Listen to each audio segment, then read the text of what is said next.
How to scan documents using mobile phone. Welcome to How to Do. I'm Gogi from How to Do, and today we're gonna talk about that if you want to take a documents photo in your mobile phone, I gonna let you know a way.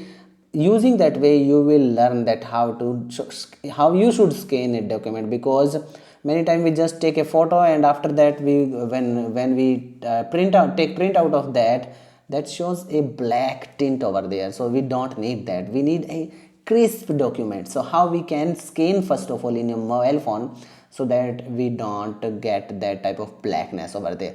First of all, like, share, subscribe and hit bell icon. And I have my mobile phone over here, and I gonna go to this camera and gonna go to this document option. It has already a document option, and after that I have this book, and I gonna take a photo of this book.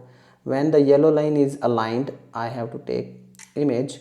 That is that image we want to take. And now when go to edit and adjustment, we can adjustment the brightness, we can adjustment the exposure, contrast and anything like this, and it document will start looking like original book one. So you can check it out. When take print out, that will gonna good. So hope you understood that how to scan documents using mobile phone. If you like this video, don't like, share with your family and friends. Don't forget to subscribe and hit bell icon for get more videos like this. Be with us, keep learning new things every day.